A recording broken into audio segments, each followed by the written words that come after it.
책이 있습니다. 사람이 있습니다. 우리가 있습니다. 책 세상으로 안내하는 믿어온 안내자 6분과 함께 책 세상으로 떠나보시죠. 대한민국 독서 캠페인 리딩 코리아. 안녕하십니까? 이금입니다. 반갑습니다. 정말 반갑습니다. 작년과 달리 올해는 또 이렇게 방청객들도 저희가 모시게 됐고요. 작년에 저희끼리 정말 좋은 시간이어서 이 프로그램이 계속되었으면 좋겠다는 바람을 모두 갖고 계셨잖아요. 여러분의 바람과 성원 덕분에 올해 저희가 또 이렇게 2번째 시간을 맞이하게 되었습니다. 우리 모두를 위해서 박수 한번 치겠습니다. 올해 여러분께서는 어떤 책을 읽으셨습니까? 아직 안 읽으셨다고요? 괜찮습니다. 오늘 저희와 함께 하시면 이제부터 한 권 한 권 책을 손에 쥐시게 될 거예요. 왜냐하면 오늘 여러분을 책의 세상으로 안내해 주실 6분의 안내자가 정말 재미있는 책, 흥미로운 책, 꼭 읽어보고 싶은 책들을 골라주셨거든요. 먼저 한 분 한 분 소개를 해드리겠습니다. 인간의 뇌는 어떻게 작동하고 또 어떤 선택을 하는지를 끊임없이 연구하고 계신 이분의 뇌가 저는 궁금합니다. 뇌과학자 정재승 교수님 안녕하세요. 네, 안녕하세요. 반갑습니다. 다른 프로그램과 달리 리딩 네. 코리아는 또 기분이 더 다르시죠? 너무 애정이 막 뿜뿜하죠. 네. 네. 아니, 특히 저는 청주 방송에서 이걸 하는 게 되게 의미 있는 것 같아요. 올해의 책을 마치 서울의 어느 권위 있는 방송이 꼭 해야만 할 것처럼 느껴지는데 그게 아니라 사실은 많은 방송국이 전 이런 행사들을 했으면 좋겠고 청주가 시작이 돼서 온 국민들이 12권의 책들을 나누는 이런 일이 마구 벌어졌으면 좋겠어서 각별히 이걸 만들고 계신 분들에게 내년에도 후년에도 계속 해주시기를 간곡히 부탁드립니다. 네, 네. 스케줄 빼주세요. 물론입니다. 그럼 언제든지 달려오겠습니다. 네, 알겠습니다. 네, 네. 올해 이분이 어느덧 환갑을 맞으셨다고 합니다. 환갑을 맞이하여 책과 도서관과 글쓰기를 좋아하는 동갑내기 3분이 재미있는 제목인데요. 환갑 3이 전국 투어 콘서트로 전국의 작은 도서관과 작은 책방을 돌아다니면서 북 콘서트를 하고 계신 토크 콘서트를 하고 계신다 그래요. 도서평론가 이건우 선생님 축하합니다. 반갑습니다. 네, 뭐 하여튼 환갑 맞은 게 자랑이 아닌데 기왕이면 뭐 이렇게 친구 셋이 그동안 우리들의 삶을 가능하게 했던 서점과 도서관 분들한테 감사함을 또 표하고 그리고 어쨌든 책 읽기가 상당히 좀 많이 퍼지지 않고 있어서 책의 가치를 지키시는 분들을 옹호해주는 그런 모임을 하자 그렇게 해서 1년 동안 좀 의미 있게 보내려고 애쓰고 있습니다. 네, 그 친구들도 저희가 다 아는 분들이던데요. 그 천문학의 이명은 박사하고요. 과천과학관의 관장으로 있었던 이종모 네. 이렇게 저희 3명이 좀 돌아다니고 있습니다. 환갑 남자 3이 가면 전국에서 어떤 반응을 보입니까? 네, 뜨겁습니다. 정말입니까? 네, 라고 이종모 관장이 꼭 얘기하라고 했습니다. 예. 알겠습니다. 자, 이분은 책이 좋아서 서점을 열었다고 말씀을 하셨어요. 제가 작년에 사람을 좋아하시지 않을까요? 했더니 사람보다는 책이 좋습니다. 라고 말씀하셨는데 알고 보니 책 읽는 사람들에 관한 책을 또 얼마 전에 내셨더라고요. 자, 노명희 교수님 소개해드리겠습니다. 반갑습니다. 감사합니다. 선생님도 축하할 일 있죠? 신간 나온 거. 예. 네, 최근에 저희가 서점에서 시민들분들과 함께 고전을 함께 읽는 수업을 1년 동안 했었어요. 그 수업을 바탕으로 신간 교양 고전 수업이라는 제목으로 책이 나왔습니다. 네, 제목을 들으면 읽을 수 있을까 이런 생각이 드는데 그걸 1년간 하신 분들이 있는 거잖아요. 어땠나요, 분위기는? 분위기가 제가 생각했던 것보다 너무 열성적인 반응들을 보여주셨는데요. 저희가 줌으로 했고요. 토요일 밤 10시에 시작했어요. 근데 보통 1박 2일로 12시를 늘 넘겼습니다. 가사노동을 많이 하시는 주부이신 분들이 하루 중에서 일주일 중에서 가장 자유롭게 온전히 나만을 위해 할애할 수 있는 시간이 밤 10시 이후다라고 해서 밤 10시에 시작이 됐는데 1년 동안 해왔다는 게 저는 놀라운 일인 것 같습니다. 그분들에게 박수 한번 보내드리고 싶네요. 대단하십니다. 사실은 그런 분들이 계시기 때문에 우리 리딩 코리아라는 프로그램도 가능한 거 아닌가 싶습니다. 네, 오늘도 좋은 말씀 기대하겠습니다. 1년 사이에 우리 변화를 좀 보니까 확실히 그 박현 선생님 변화가 있었네요. 첫 평론집 제목이 언더스토리. 네, 첫 평론집을 펴내셨습니다. 문학을 기획하기도 하고 책을 기획해서 여러분께 선보이기도 하지만 또 문학을 비평적 시선으로 바라보면서 따뜻한 평론을 해주십니다. 박혜진 평론가 소개해드리겠습니다. 네, 안녕하세요. 박혜진입니다. 언더스토리, 그러니까 스토리 아래에 있나요?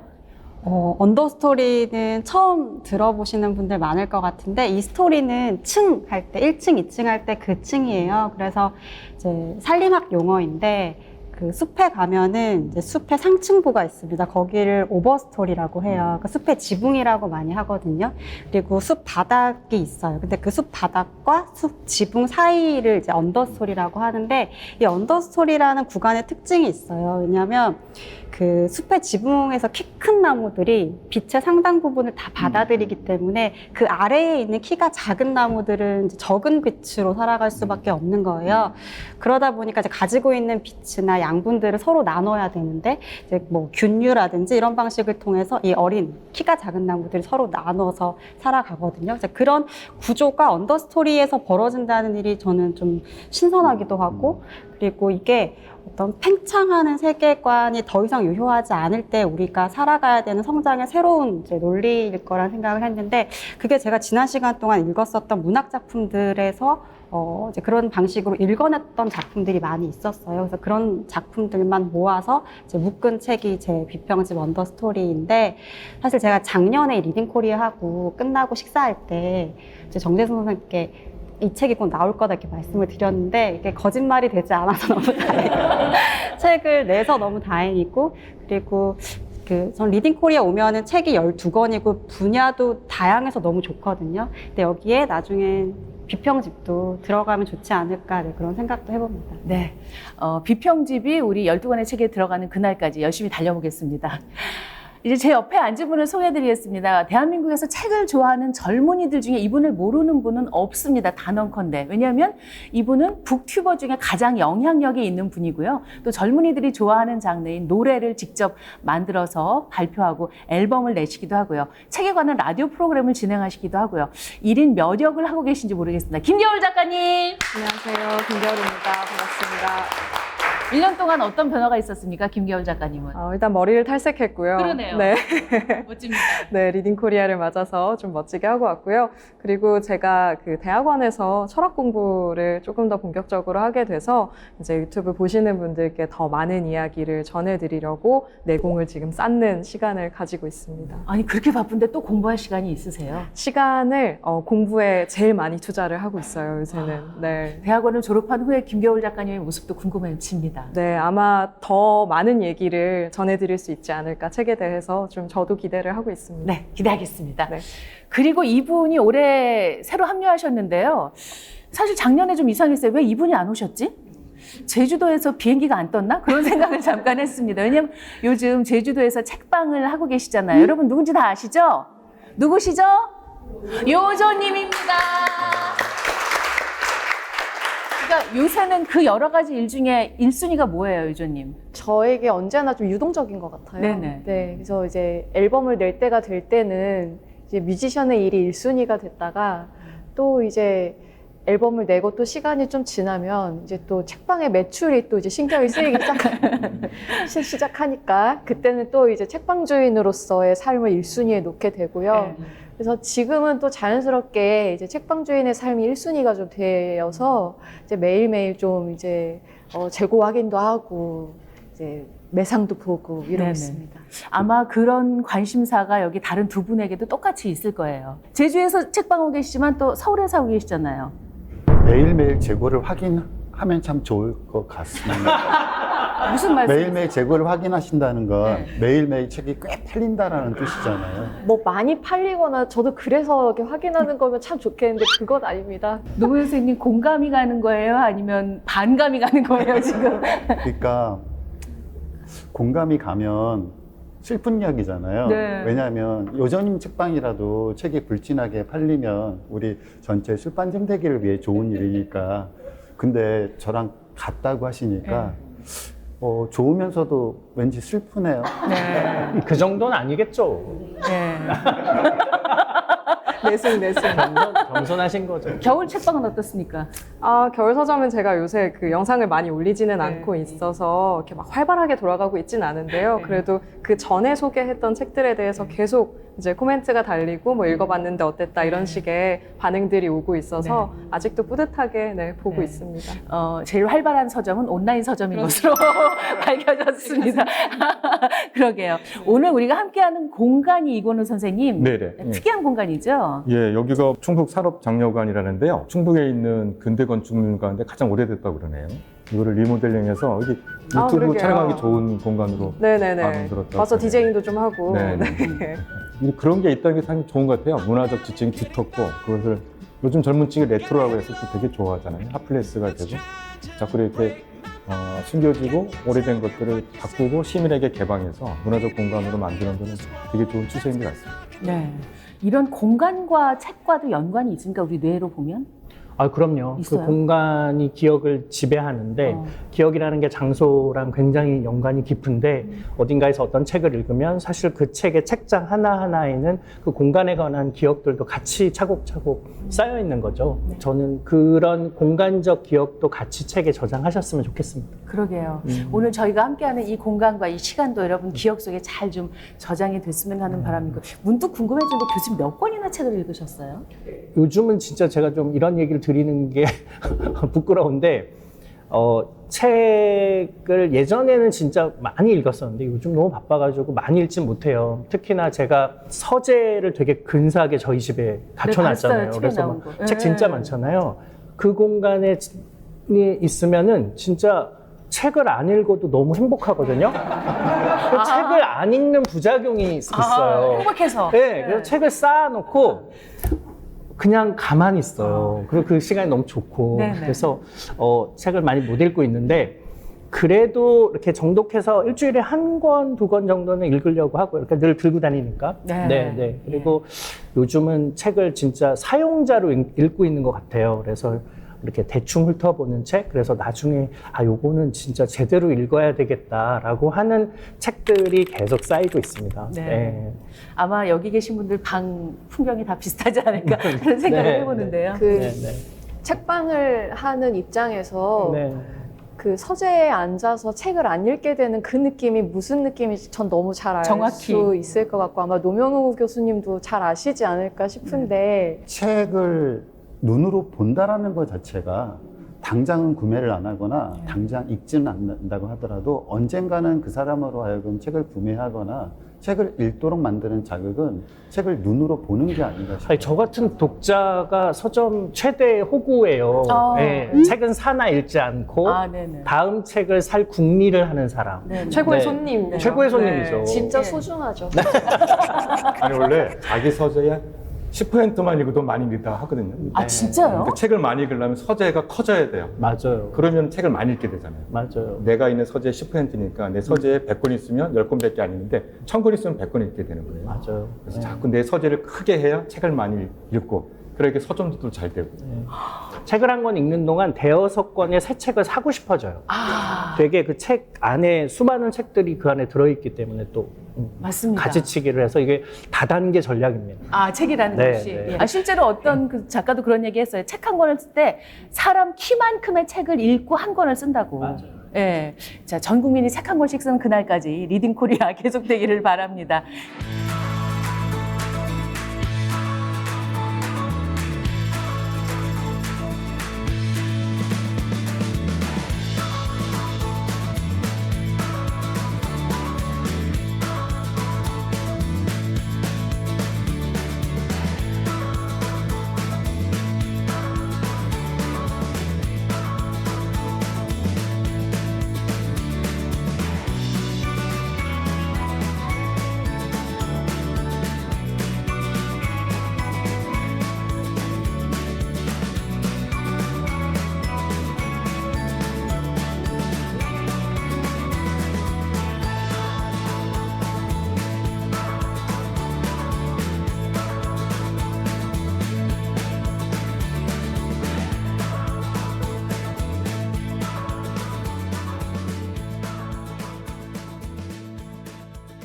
이렇게 12권의 책을 여러분께 한 권 한 권 좀 소개를 해드릴까 하는데요. 각자 어떤 기준으로 책을 고르셨는지 간단히 좀 말씀해 주시겠어요? 이건우 선생님부터?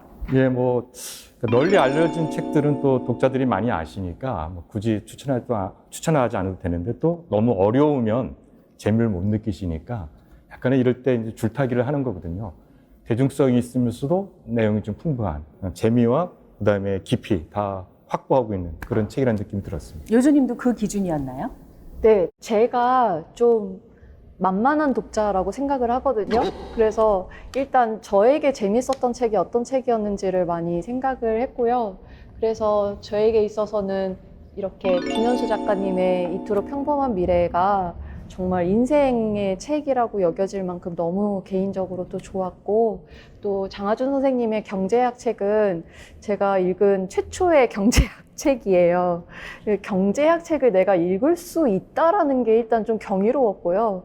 내가 읽을 수 있다면 모두가 읽을 수 있는 경제학 책이 아닐까라는 생각이 들어서 굉장히 추천하고 싶은 마음으로 가지고 왔습니다. 네. 정재수 교수님은 바로 처음에 시작할 거기 때문에 좀 이따 여쭤볼 거고요. 김겨울 작가님.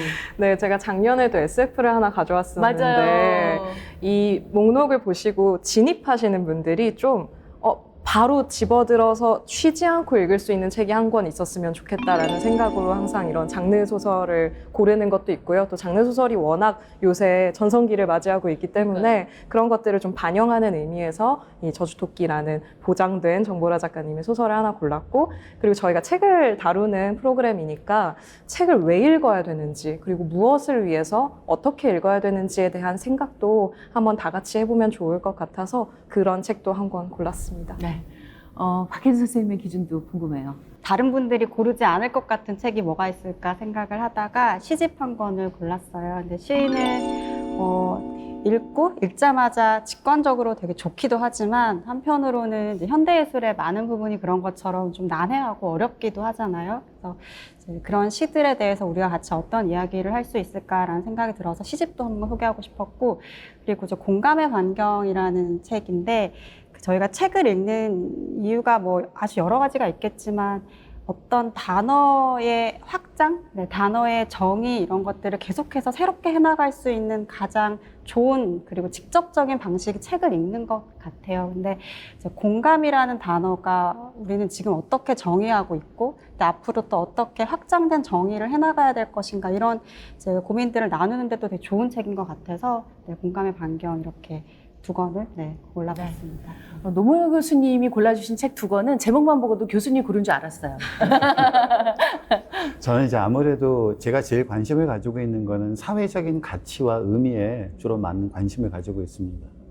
그러니까 널리 퍼지면 좋을 만한 사회적 가치, 그러니까 함께 공유하고 함께 궁리한다면 좀 더 좋은 사회를 만들기 위해서 일종의 불쏘시개가 될 수 있는 책들을 꼽았고요. 바로 제가 이번에 여러분에게 소개하는 책을 선정한 기준은 바로 그 점입니다. 저도 선정 기준 물어봐 주세요. 네.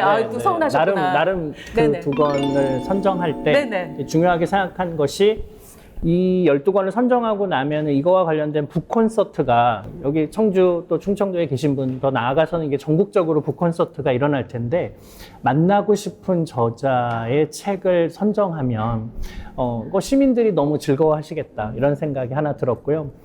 이 시대가 지금은 좀 용기를 필요로 하는 시기인 것 같아요. 그 위로가 되고 용기를 주는 책 2권을 이제 선정을 했어요. 하나는 포스트 AI 시대를 준비하고, 또 이 포스트 코로나 시대를 어떻게 우리가 대처해 나갈까, 이럴 때 교육이 굉장히 중요한 요소들로 차지하는데, 거기에 대해서 용기를 줄 수 있는 발언이 담긴 책, 그게 최희찬 교수님의 공부라는 책이고요. 유인원의 산책은 여성과학자가 한 과학의 분야를 완전히 바꾸어 놓고, 그리고 그전에 남성과학자 누구도 할 수 없었던 그런 과학의 인간성을 부여하는 그런 일들을 해왔기 때문에, 저는 이거를 많은 지금 여학생들, 여성 청소년들, 그런 분들이 내가 기존의 과학자들이 하던 방식하고 되게 다른 방식으로, 내가 생각하기에 적절한 방식으로 지금 진입해서 과학자가 되어주시면, 이러면 과학이 엄청나게 새롭게 발전할 것 같아서, 예, 그리고 변화할 것 같아서 두 권의 책을 골라봤습니다. 네. 네. 그중 이제 최재천의 공부부터 얘기를 좀 시작해 보겠는데 이건우 쌤한테 먼저 네. 좀 여쭤볼게요. 네. 올해도 12권 중에 2권이 대담집이잖아요. 예, 그중 예. 하나가 이제 최재천의 공부. 이미 베스트셀러죠? 예, 그렇죠. 예. 인공지능 챗GPT가 나오는 시대에 다음 세대가 어떠한 철학과 가치관으로 공부해야 되는지, 그리고 이렇게 현실의 압박 속에서 다음 세대가 그 두려움을 떨쳐내고 오로지 자기의 신념과 가치를 실현하기 위해서 공부하는 방법이 무엇인지, 이런 것들에 대한 어른들의 말이 좀 필요하거든요. 그런 측면에서 최재천의 공부는 상당히 적절한, 우리는 공부는 남 보고 하라잖아요. 저 책 읽으면 나부터 공부해야 돼요. 맞죠? 왜냐하면 우리가 이 변화된 시대에 엄청나게 빠른 속도로 바뀌는 이 시대에 우리가 살아남으려면 결국은 우리가 끊임없이 공부하는 존재가 돼야 되는 거거든요. 그러니까 한때만 공부하고 마는 존재, 대학을 졸업하면 끝나는 공부가 아니라 죽을 때까지 할 수 있는 공부의 동력, 그거는 새로운 공부에 대한 개념이 있어야만 가능하거든요. 그런 측면에서 적절한 책이라고 저는 봅니다. 공부라는 게 우리 원래 뇌가 인공지능과는 달리 인공지능은 자극을 주면 반응하도록 만들어졌지만 하다못해 개, 고양이 한 마리를 여기다가 놔도 가만히 안 있잖아요. 예, 여기가 어딘지 킁킁거리면서 돌아다닌단 말이죠. 그러니까 다시 말하면 우리는 끊임없이 궁금한 게 뇌가 질문을 만들고 그걸 스스로 답을 찾고 이 과정을 통해서 세상을 이해하도록 만들어 놓았고 또 답을 찾으면 너무 기쁘게 도파민이 마구 분비되게 만들어 놓았는데, 그러니까 공부라는 건 원래 도파민 프로세스인데 궁금하지 않은 걸 세상이 정해서 이런 공부가 학교에서 학생들에게 재미있을 리가 없죠. 이건 완전히 스트레스, 코티졸 프로세스니까요. 그러니까 그거에 관한 어른의 한 말씀. 공부는 그런 게 아니야. 진짜 공부는 이런 거야. 그런 이야기를 저 책은 들려주고 있습니다. 맞아요. 특히나 최재천 선생님 같은 경우는 이제 유튜브를 하게 되면서 이제 젊은 분들이 더 많이 알게 되고 또 좋아하는 팬들이 굉장히 많아졌고 그 중에 한 명이 또 저인데, 그래서 약간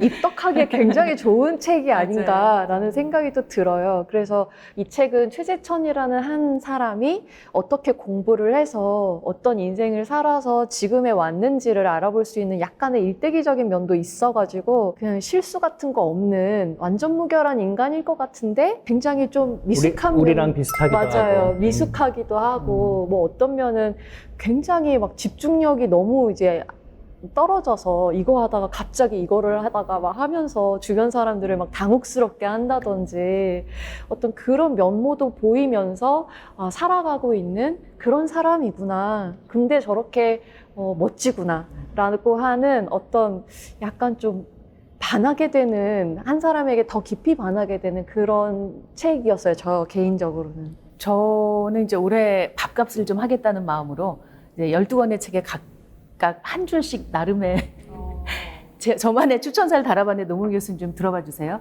인생 100세 시대에 우리가 꼭 해야 할 일은 공부. 저는 이 책을 그렇게 정리해봤는데 맞을까요?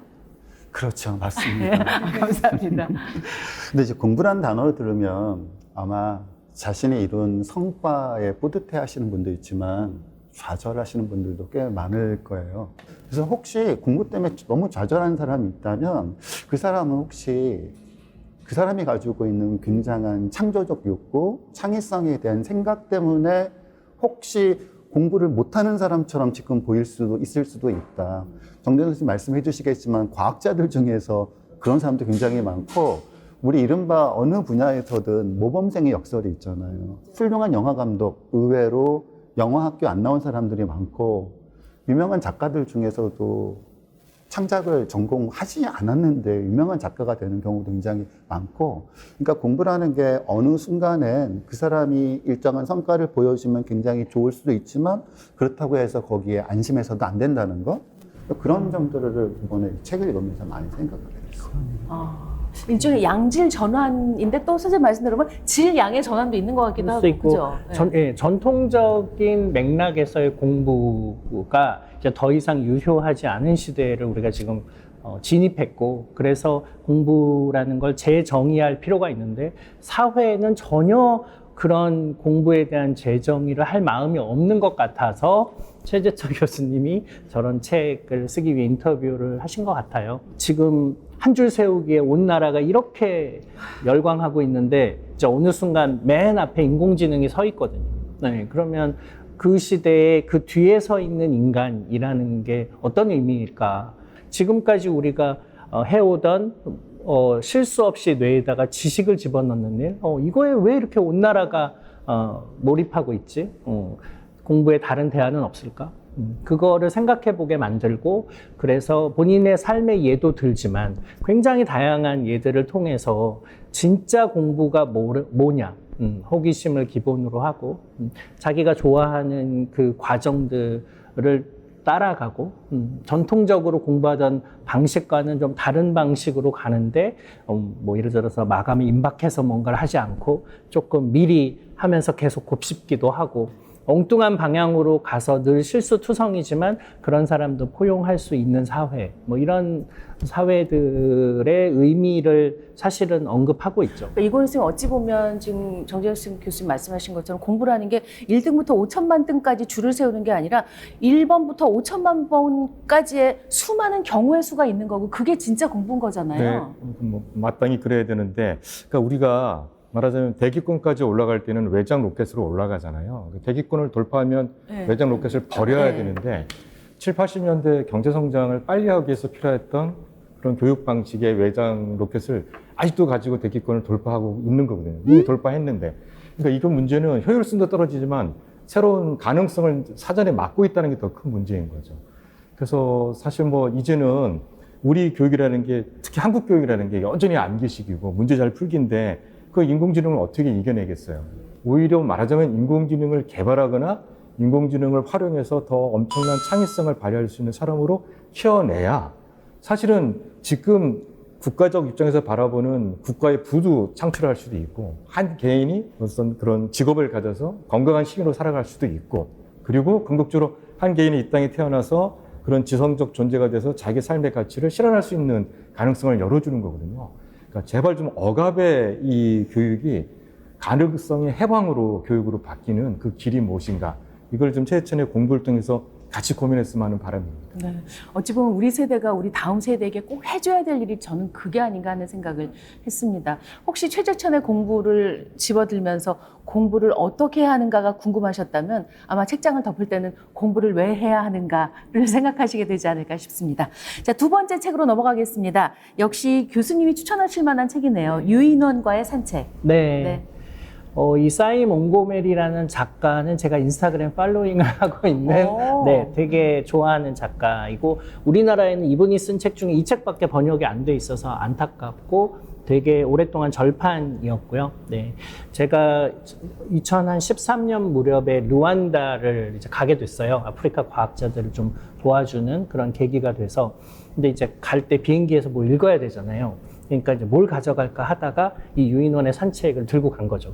그리고 제가 루안다에 가서 이제 하고 싶은 것들을 쭉 적었는데, 그 중에 하나가 그 루안다와 콩고는 마운틴 고릴라의 서식지로 유명해서 그 고릴라를 직접 볼 수가 있는 거예요. 그래서 그거를 꼭 그 투두 리스트 안에 넣어놨는데, 제가 이 책을 읽고 도착해서 그 리스트를 지웠어요.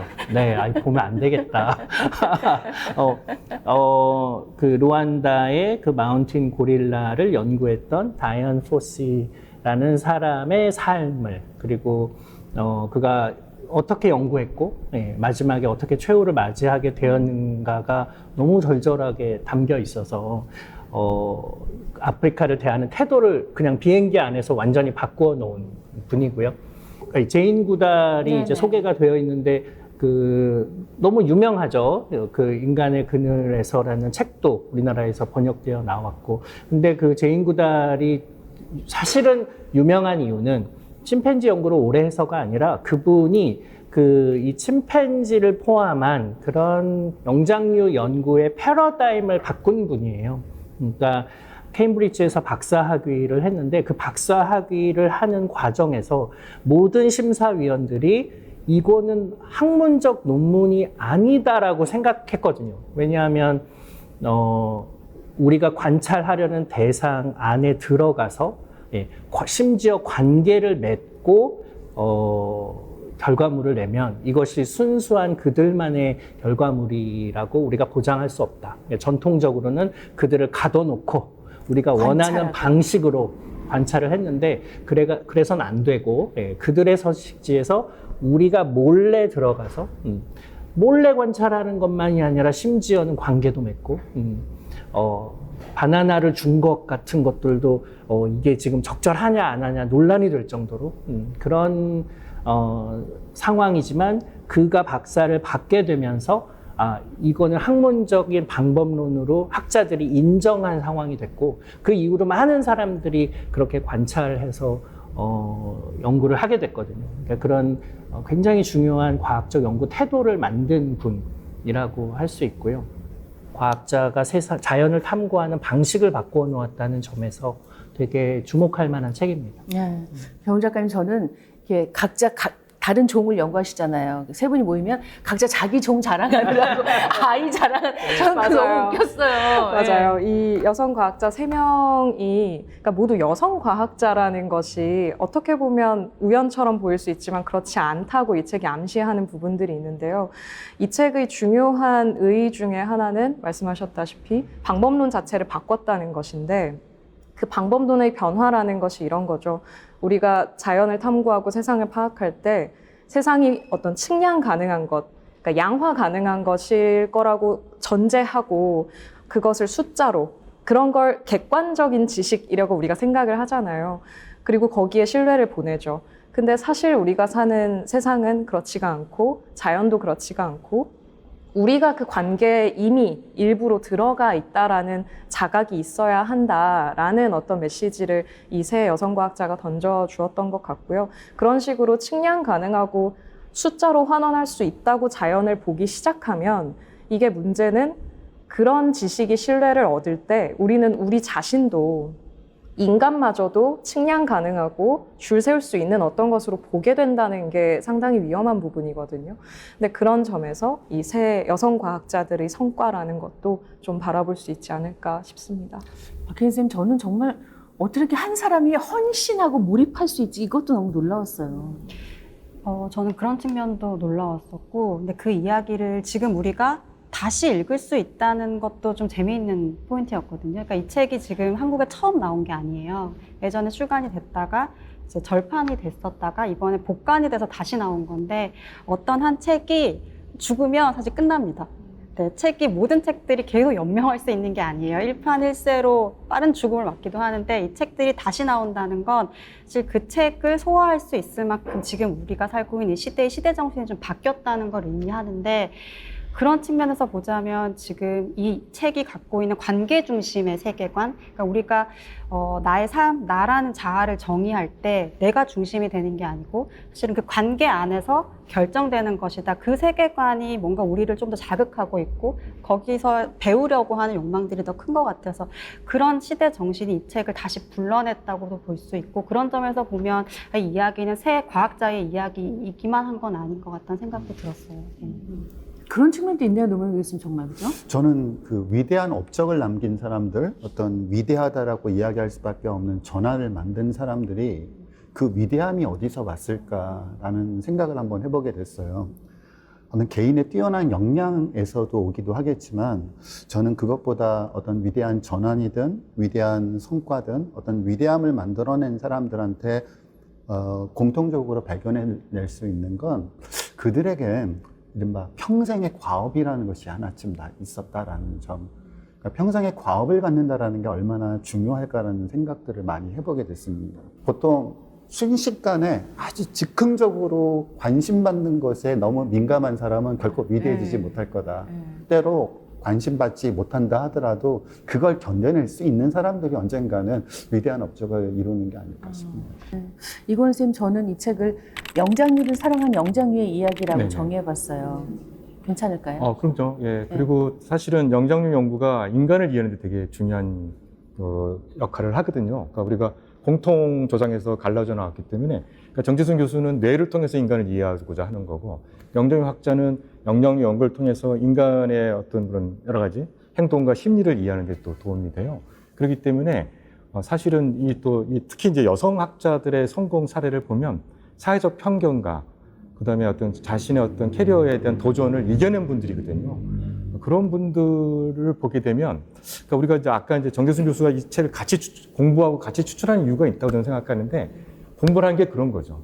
기존의 학설을 넘어서기, 기존의 가치관이나 통념을 넘어서기, 그리고 그 과정에서 겪는 온갖 고난을 이겨내기. 근데 이런 분들의 공통점은 대체로 다음 세대 여성들이 새로운 학자의 길이나 편견을 넘어서는 길을 열어주는 데 적극적이세요. 그러니까 그런 측면에서 그 개인의 성공이 아니라 다음 세대가 훨씬 더 진전된 상태에서 앞으로 나갈 수 있는 길을 열어준다는 점. 이런 것들이 사실 책을 읽고 그 개인사를 알게 되면 큰 감동이 되는 거죠. 그러니까 우리가 두려워하지 말고, 그러니까 당장에, 그리고 뭐 직업이라든지 성적이라든지 이런 것 때문에 내가 꿈꾸고 있고 내가 끝내 하고 싶은 어떤 유혹에도 흔들리지 않을 나의 가치를 버리지 말고 좀 올곧게 가는 그런 모습을 좀 보여줬으면 좋겠다. 격려받고 스스로 또 미래에 대한 확신을 좀 얻었으면 좋겠다, 이런 생각을 많이 했습니다. 또 하나가 이제 마지막 여성과학자로서의 삶인데, 전 세계에 과학을 하겠다는 여성이 30%, 그러니까 전체 과학계의 과학도가 남성이 70%라면 30% 정도가 여성이에요. 네. 근데 그 중에 10% 정도가 정규직을 얻어요. 그리고 그 중에 0.5% 정도가 가장 높은 의사결정자까지 가는 거예요. 이 구조 자체를 바꿔야 되는데, 이제 그러려면 어떻게 해야 되느냐? 여성과학자들이 더 많이 되고, 그들의 방식으로 과학을 하고, 네, 그래서 그 이전 과학자들이 얻을 수 없었던 성취들을 보여주고, 아, 저렇게 해야 되는 거구나 라고 하는 롤모델이 너무 필요하고요. 그래서 이 책에서도 언급하지만 대문자 S 과학, 그러니까 권위를 가진 과학이 아니라 소문자 S를 가진 과학, 그러니까 되게 겸손하게 자연과 같은 눈높이로 자연을 대하는 그런 소문자 S 같은 과학을 지금 이 여성과학자들이 만들었다라고 하는 게 저는 굉장히 큰 기여라고 생각이 듭니다. 네. 어찌 보면 선생님이 추천해 주신 두 권의 책, 최주천의 공부와 유인원과의 산책은 모두 관계에 관한 이야기네요, 사실은. 남자 생태학자와 여자 생태학자들의 네, 이야기. 그러니까요. 네, 네, 네, 네. 고맙습니다.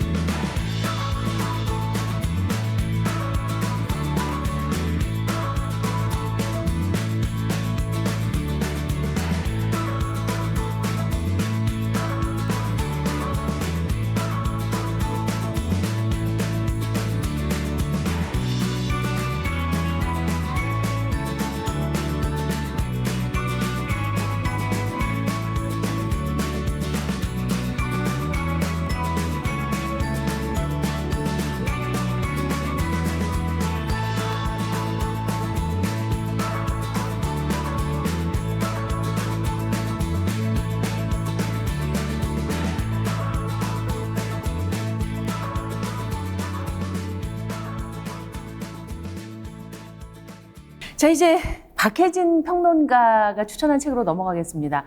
먼저 시집부터 볼까요? 그 함기석 시인의 시집이에요. 제목은 음시입니다. 음시라는 단어 들어보셨어요? 처음 들어보시죠? 왜냐면 없는 말입니다. 네. 근데 시는 없는 말들이 많죠. 그리고 이번에 시집을 추천하면서 얘기를 좀 하고 싶었던 건 시가 어려울 수밖에 없는 이유가 있는 것 같아요. 왜냐하면 어떤 얘기를 하고 싶은데 더 이상 말로 표현할 수가 없다. 그러니까 형언할 수가 없다. 이런 수사들을 많이 사용하잖아요. 근데 문제는 그 말로 표현할 수 없는 그것을 말로 표현해야 된다는 거죠. 근데 그게 이제 시인들이 처해 있는 되게 어려운 일이고, 한편으로는 그렇기 때문에 시가 가질 수 있는 되게 자유로운 부분들이 또 그것이라고 생각하는데, 이 시를 쓴 함기석 시인은 좀 그런 어려운 시를 쓰는 시인들 중에서도 좀 어려워요.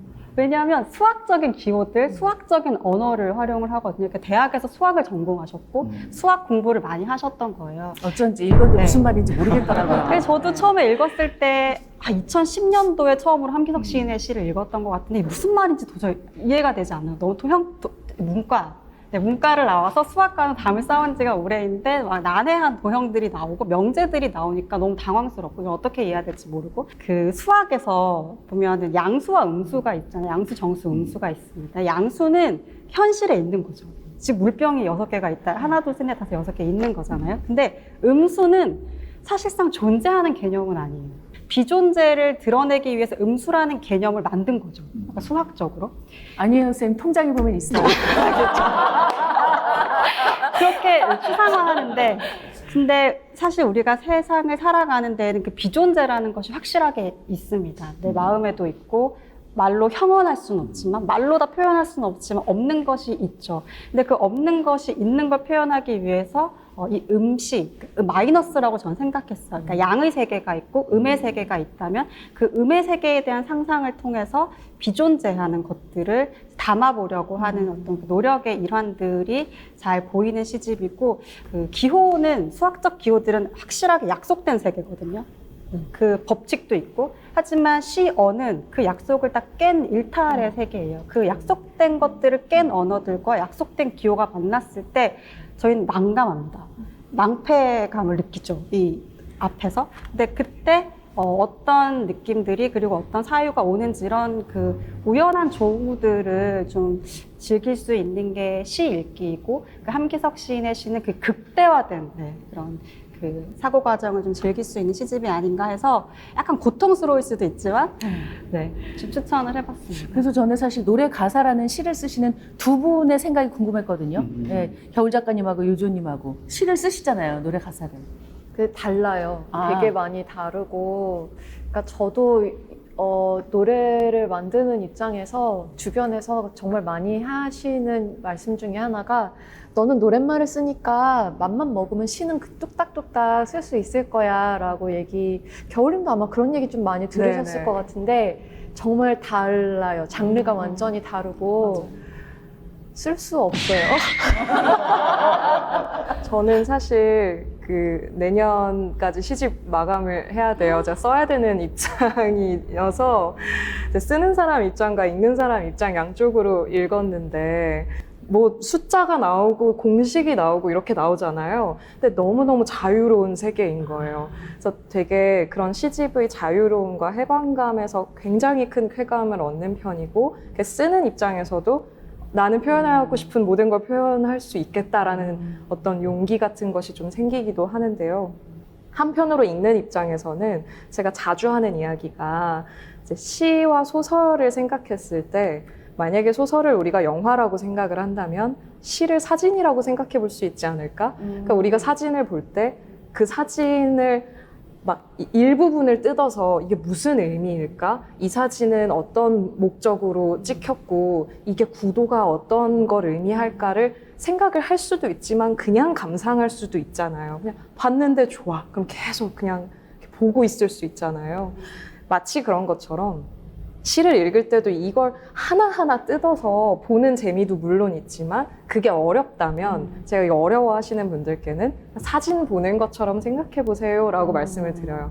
그냥 읽어보고 그냥 그게 좋을 수 있거든요. 이 단어 옆에 이 단어가 있는 게 좋아. 그냥 이 시가 이런 모양인 게 좋아. 그냥 이런 느낌도 있는 거거든요. 그래서 그런 좀 편안한 마음으로 시를 읽는 것도 시를 읽는 한 가지 방법이 될 수 있겠다라는 생각을 합니다. 그러면 사회학자와 뇌과학자의 얘기를 각각 들어보겠습니다. 저는 읽기 되게 힘들었어요.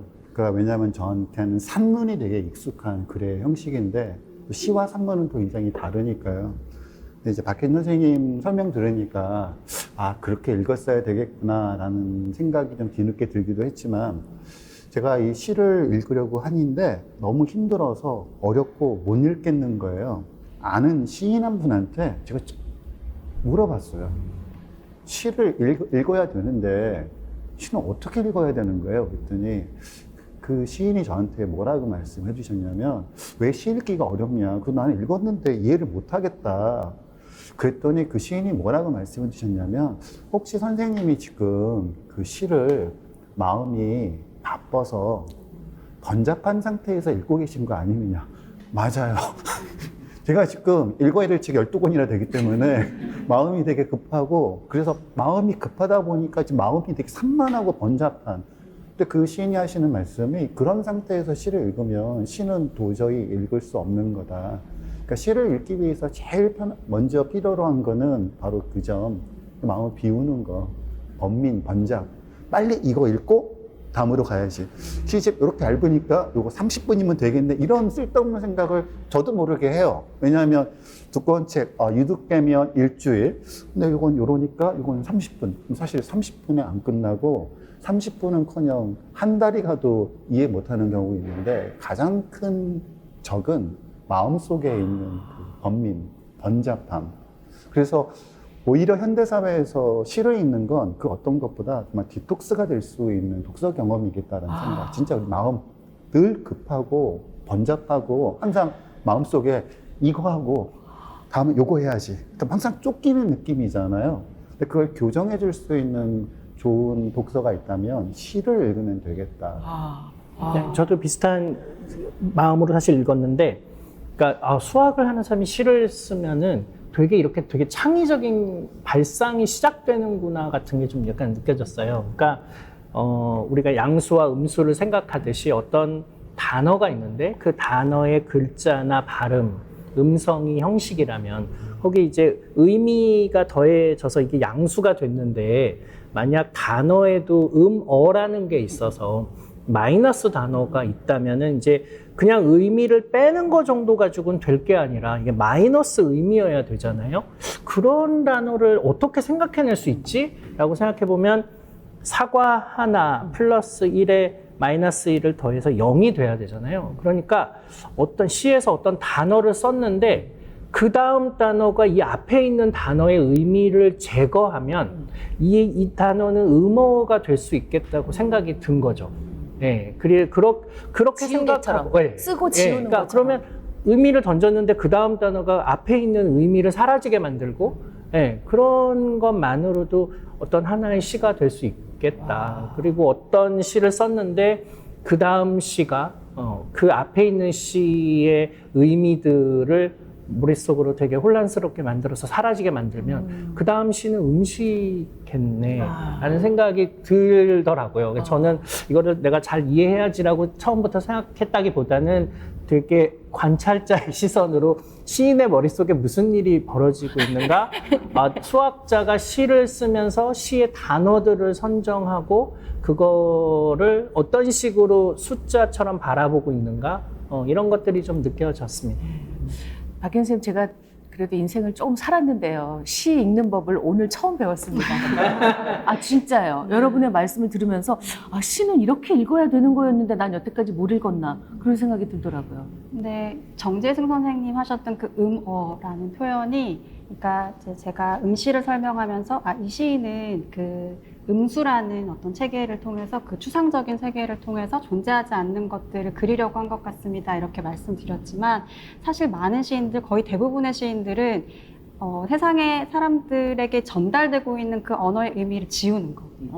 앞서서 사용됐었던 의미를 지우기 위해서 새로운 단어를 쓴다고 생각하거든요. 그리고 그게 시를 읽는 목적도 거기에 있는 것 같아요. 우리는 아닌 것 같지만 효율적으로 소통되는 언어라는 건 즉각적으로 주고받는 작용과 반작용인 건데 그건 예상 가능한 일들일 때만 그렇거든요. 그러니까 내가 이거를 읽고 바로 의미를 파악해서 레포트를 써야 된다거나 읽고 끝내야 되지 않고 그냥 두고두고 살면서 이해의 폭을 넓혀가는 거라고 생각하면 마음이 편안할 수 있고, 그럼 시도 그렇게 이제 이해할 수도 있겠죠. 그래서 마음의 어떤 번잡함을 놓고 여유롭게 읽으면 그것 또한 시를 읽는 방법이 될 수 있을 거라고 생각해요.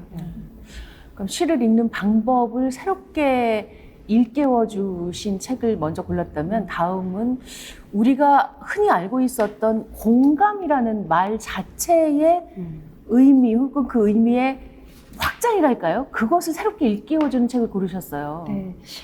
여러분, 공감이라는 말을 들으면 머릿속에 제일 먼저 어떤 게 떠오르세요? 친구가 울고 있으면 같이 눈물을 흘린다거나 힘들어하고 있으면 그 고통을 알 것 같은 그런 마음을 공감이라고 하잖아요. 근데 그게 정서적 공감입니다. 근데 이 장대익 선생님, 이 책을 쓴 장대익 선생님은 이 정서적 공감이 중요하다고 이야기해요. 왜냐하면 우리는 다 사회적 존재이기 때문에 이 호모사피엔스들은 태어날 때부터 타인과 같이 생활을 잘 하기 위해서 공감력을 가지고 태어납니다. 정서적 공감력. 근데 이 정서적 공감력만 있으면 되게 비극적인 일이 생길 수도 있다는 얘기를 하거든요.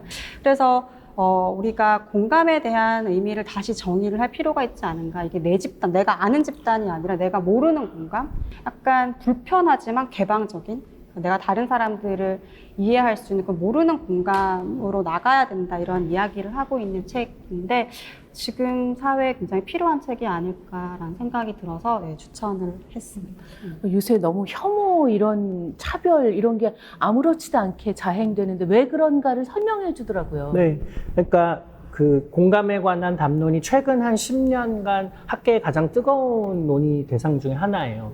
근데 이제 지금은 이 책은 특히나 그 공감이 부족해서가 아니라 내 집단과 외 집단에 대해서 우리가 대하는 태도가 되게 다르기 때문에, 다시 말하면 공감의 반경을 넓혀야 된다는 거죠. 왜냐하면 이 혐오와 차별의 핵심은 공감 자체가 부족한 게 아니라 이 내 집단에 대한 과도한 공감이, 예를 들면 애국심이 너무 강하면 그 안에서는 우리가 똘똘 뭉치지만 상대방에게 굉장히 적대감을 보이고, 그런 그게 일들이 결국은 온라인에서 많이 일어나고 있잖아요. 그러니까요. 네. 그리고 외국인을 네. 타 인종을 대하는 태도가 달라지는 거죠. 그러니까 이제 그런 맥락에서 예를 들면 사형 제도를 우리가 논의하는데 모두가 피해자의 관점으로 공감하니 사형은 꼭 이루어져야 돼라고 생각하지만, 억울하게 옥살이를 하고 사형을 당할 뻔한 사람들에 대한 정보들을 우리가 알면 이게 조금 공감의 어떤 방향으로 그 범위를 넓혀볼 수도 있는 거죠.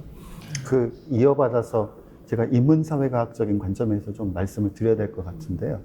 원래 공감은 인문사회과학에서 굉장히 오래전부터 쭉 얘기되어 오던 방향이고 좀 굉장히 중요한 방법론의 근거를 이루고 있는 거기도 해요. 근데 이제 공감이 이제 일상의 용어도로 굉장히 많이 사용되면서 약간 이제 의미들이 좀 변한 게 있죠. 그건 뭐냐고 하면 공감해줘. 왜 내 말에 왜 공감을 안 해줘? 이걸 내 편 들어줘. 내가 옳다고 해. 나 좋다고 말해. 라고 하는 무조건적인 인정욕구랑 결합된 좋아요를 언어로, 눌러주고. 좋아요 네. 눌러주고. 그러니까 무조건적인 인정욕구로서의 공감을 서로 남발하다가 보면 어떤 일이 벌어지느냐. 서로 사랑 편견에 가득한 사람들끼리 한 편을 구성해서 그들끼리 서로 공감해주고 공감받고 좋아요 눌러주고, 그러다가 보면 어떤 일이 벌어지느냐. 사랑 편견이 강한 집단의 특징은 뭐냐면 사랑 편견이 강할수록 외부 집단에 대한 증오 편견도 굉장히 강해요. 그러니까 애국심이 강한, 지나치게 강한 사람은 다른 나라에 대한 근거 없는 적개심이 굉장히 많아질 가능성들이 있고, 자기 집단에 대해서 되게 개방적이고 관용적인 태도를 가지면, 그러니까 내가 속한 집단이라고 해서 무조건 좋게 보는 게 아니라 내가 속한 집단에서도 발생할 수 있는 나쁜 점을 인정하는 사람이 다른 집단을 무조건 나랑 다르다라는 이유로 부정적으로만 바라보지 않고, 또 다른 집단이 가지고 있는 나와는 다른 어떤 장점들을 발견할 수도 있거든요. 그래서 아마 이 공감의 반경이라는 제목이 저는 그런 의미에서 어떤 공감이란 의미에 대해서 던져주는 메시지가 굉장히 강력하다. 공감의 반경이 좁아지면 우리가 공감하면 공감할수록 이 공감은 위험해질 수도 있는 거예요. 그러니까 공감의 반경이 넓어져야 하고, 현재 우리한테 필요한 공감이 어느 정도 사이즈의 반경을 요구하는 공감인가에 대한 이해 없이 공감은 무조건 어떤 경우에든 항상 좋아, 오라라고 이야기하면 우리가 갖고 있는 의도와 상관없이 사회적으로 굉장히 위험한 결과가 나올 수도 있습니다. 중요한 것은 공감을 확대해야 된다. 그래서 내 집단에, 그러니까 안내자, 안에 있는 집단에만, 내가 동의한 집단에만 쏟아지는 공감을 나랑 다른 집단을 어떻게 확장할 것인가가 우리한테 주어진 굉장히 중요한 미션이다. 이걸 말해주고 있는 게 이 책이 굉장히 중요한 메시지 같더라고요. 그래서 저는 이 책을 공감, 중요한 건 깊이가 아니라 넓이다, 이렇게 생각해 봤거든요, 유조님. 너무나도 공감이 깊고 이렇게 뭔가 몰입하면. 몰입되면 오히려 위험해진다라는 말씀을 해주셨잖아요. 근데 저도 그거에 너무나도 되게 깊이 공감을 하는데, 아무리 좋은 이념이라고 해도 그 이념이 굉장히 이렇게 몰입되고 굉장히 집중되고 거기에만 맹신을 하게 될 때 굉장히 위험해지기 쉬워지는 것 같아요. 제가 잘하는 말 중에 하나가 그럴 수 있지. 네 말이 맞아. 너 말도 맞아. 태계 요황이라고 불려요. 네 말이 맞아. 너 말도 맞아. 약간 그래. 그러니까 되게 우유부단하다고 욕을 먹을 때도 있지만 그냥 그런 어떤 저의 태도가 좀 뭔가 한 곳에 깊이 공감하기보다는 얇지만 좀 두루두루 이렇게 아 그렇구나 끄덕끄덕하는 사람인 것 같아서 왠지 이 책이 말하는 그런 사람이 아닐까라는 생각을 한번 했었습니다. 네. 저도 다 먹습니다. 공감하시는 거예요? 식사의 반경이 넓습니다. 김경일 작가님 사실 젊은 세대들에게도 큰 화두잖아요, 이게. 그쵸. 네. 제가 이 책의 추천사를 쓴 이유도 그런 네. 이유인데요. 이 책을 추천사를 쓰려고 이제 받아서 읽어보면서 이게 되게 지금 많이 필요한 이야기다라는 생각을 했어요. 말씀 다 잘 해주신 것처럼 제가 추천사에 되게 교과서 같은 책이라고 썼어요. 왜냐하면 이 책이 어떤 공감의 생물학적인 근거부터 시작해서 지금 코로나19 상황이나 난민 상황 같은 사회적 상황까지 되게 폭넓게 다루고 네네. 있기 때문에 이 책 한 권을 딱 읽고 났을 때 생각할 거리가 되게 많고 내가 내 자신에 대해서나 사회에 대해서나 여러 가지 고민과 반성을 안을 수 있는 책인 것 같아서 교과서 같은 책이다라고 얘기를 하면서 추천사를 썼었죠. 네. 여러분 정말 재밌지 않습니까? 예, 책을 읽고 나눈 이야기가 이렇게 재밌는데 그 책은 얼마나 재밌을까요? 올해 여러분께서 리딩 코리아가 제안하는 12권의 책은 꼭 읽어보시기 바라면서 일단 4권까지 저희가 읽어봤습니다. 5번째 책은 다음 편에서 읽어보겠습니다.